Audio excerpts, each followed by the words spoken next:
É uma grande alegria hoje poder estar aqui com vocês, sobretudo celebrando esta festa de Nossa Senhora do Carmo.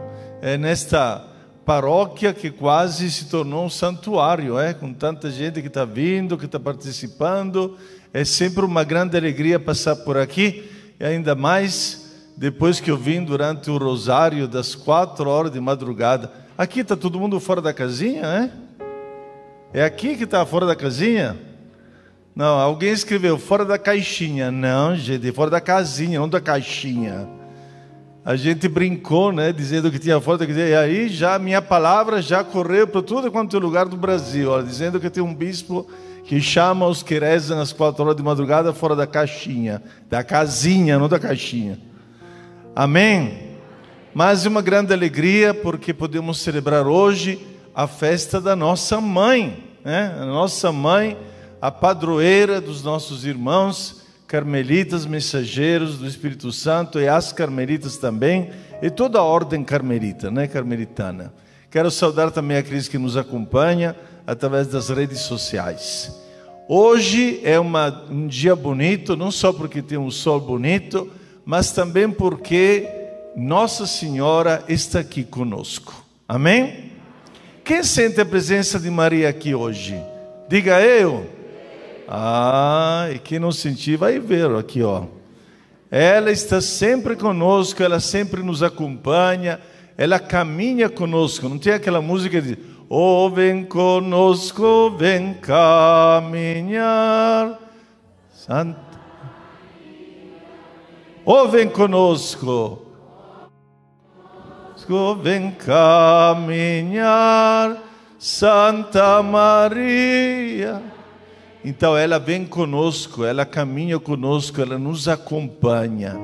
E é interessante porque ela não vem sozinha, ela sempre nos apresenta seu Filho Jesus. Não poderíamos deixar de falar hoje deste evangelho tão lindo, tão bonito, o evangelho missionário. Jesus, depois de ter preparado os seus apóstolos, ele também teve o seminário dele.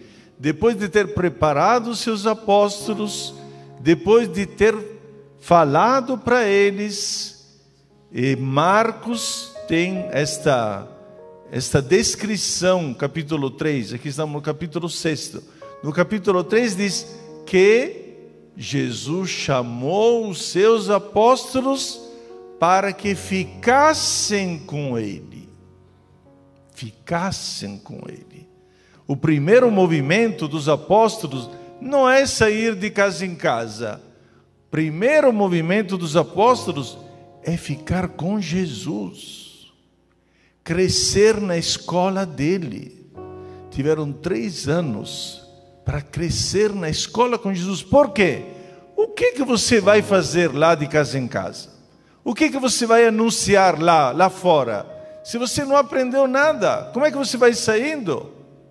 E eu me admiro como tem muita gente, que se improvisa missionário. Sai por ali com a Bíblia debaixo do braço, vai falando para cá e para lá, mas nunca tiveram uma aula com Jesus. Os apóstolos tiveram que crescer com Jesus. E apesar disso, teve alguém que traiu. Você viu para nada. Você viu para nada que ele, depois de ter visto os milagres que ele realizou, depois de ter visto criança ressuscitar, ainda traíram Jesus. Então, quer dizer que este chamado é um chamado divino.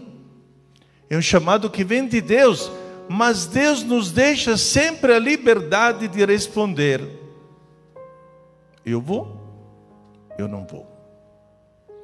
Vocês acham que o frio deste dia não tenha segurado muita gente na sua casa?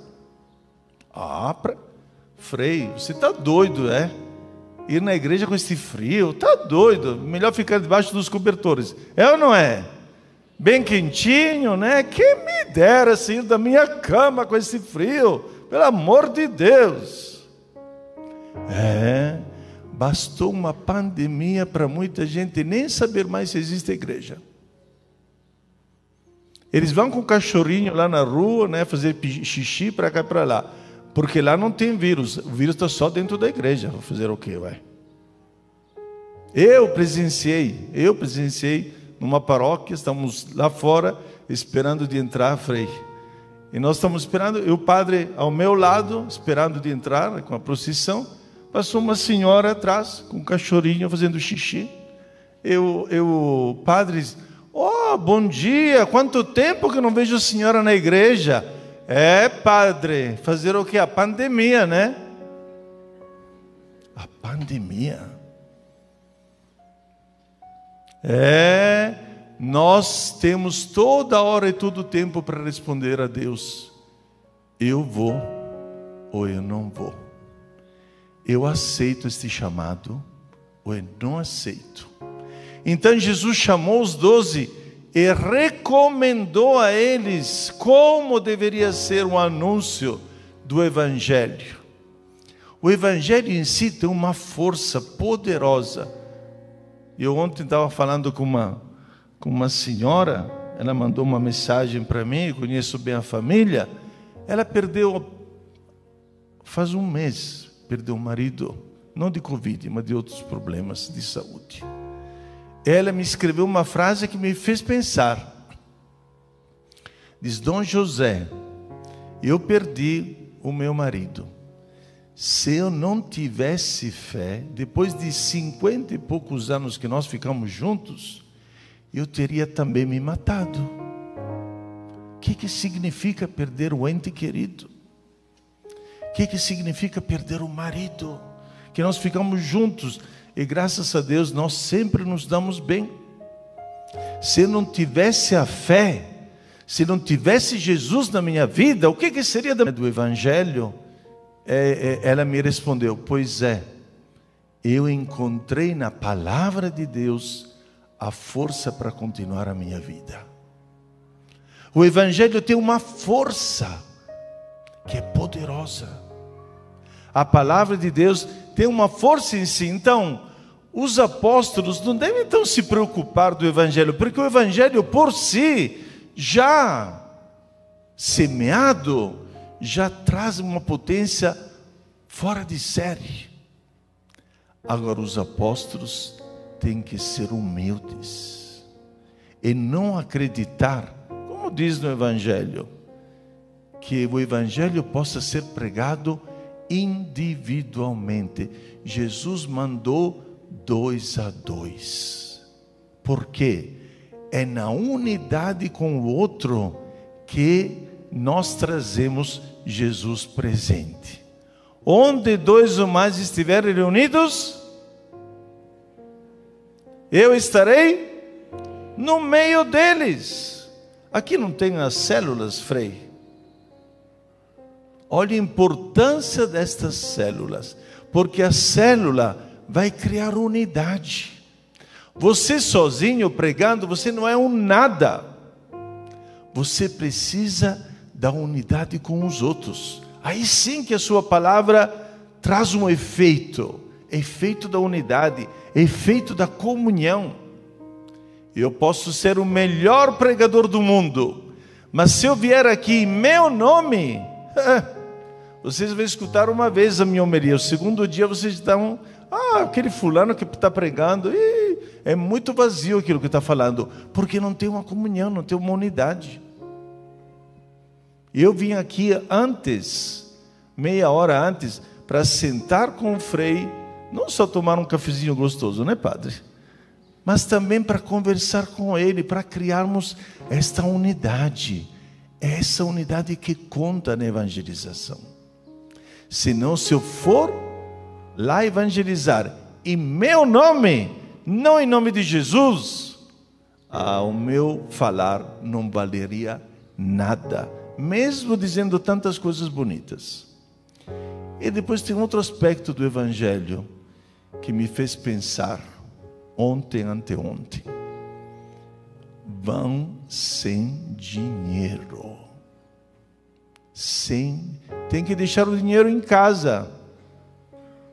vão sem dinheiro, vai evangelizar, porque o poder não vem do dinheiro. O poder vem da minha presença. Vocês têm que levar a minha presença, não o dinheiro. E olha que os grandes escândalos na igreja aconteceram por causa do dinheiro. Vejam aqui no nosso Brasil. Sem falar de Roma, né? Vamos deixar Roma de lado. Só no nosso Brasil. Quando tem muito dinheiro, Deus não abençoa. Tem jeito. Nós fomos criados para testemunhar quantas paróquias que se desprenderam de muitas coisas durante esta pandemia, perderam tudo. Perderam. Por quê? Reza a missa sozinho. Um mês sem povo que ajuda com o dízimo, com as coletas. Eu quero ver. Mas não deixaram de distribuir os alimentos para os pobres. Que bênção! A igreja tem que começar a pensar assim. Não tem nada. Um padre me ligou dizendo: Dom José, tinha R$160 no caixa. O que eu vou fazer? Mas aquela paróquia não deixou de distribuir o alimento para os pobres. Esta é a igreja.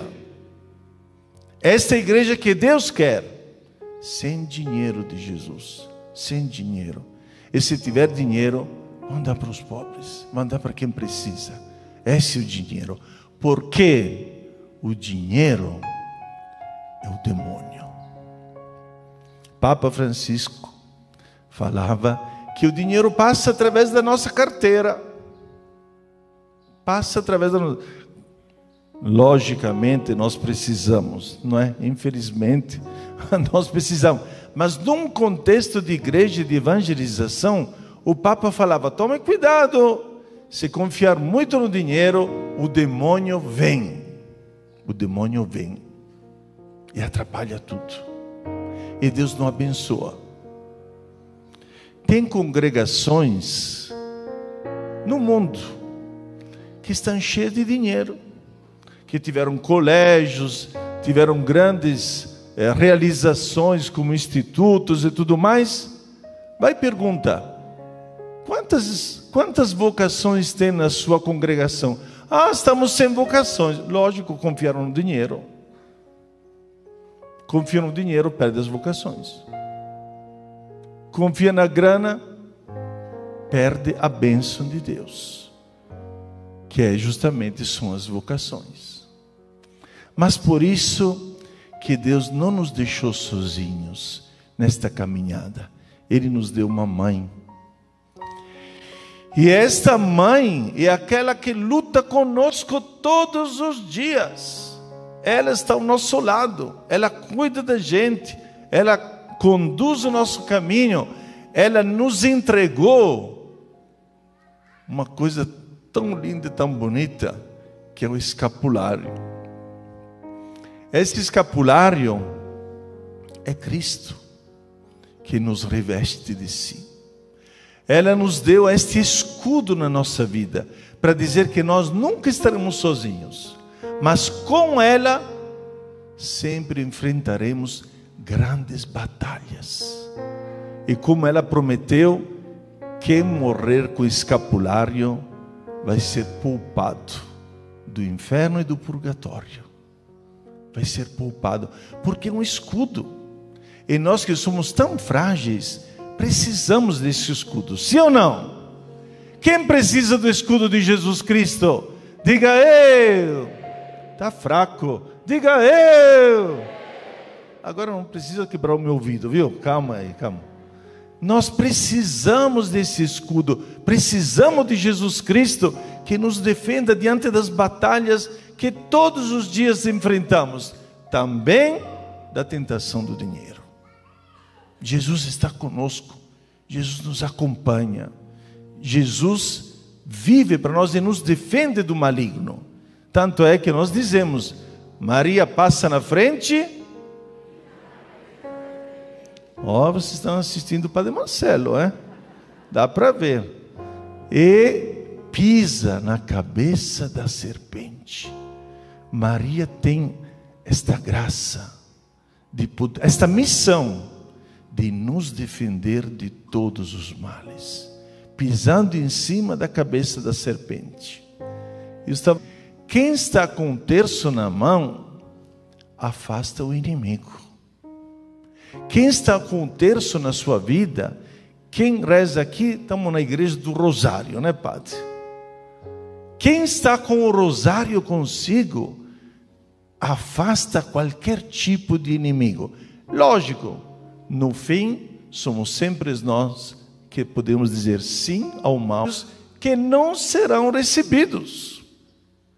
O Evangelho de hoje fala, olha, Jesus prepara os seus apóstolos dizendo, tem gente que não vai acreditar em você, tem gente que vai fechar a porta na sua cara, tem gente que não quer nem saber o que você vai falar, vai lhe rejeitar.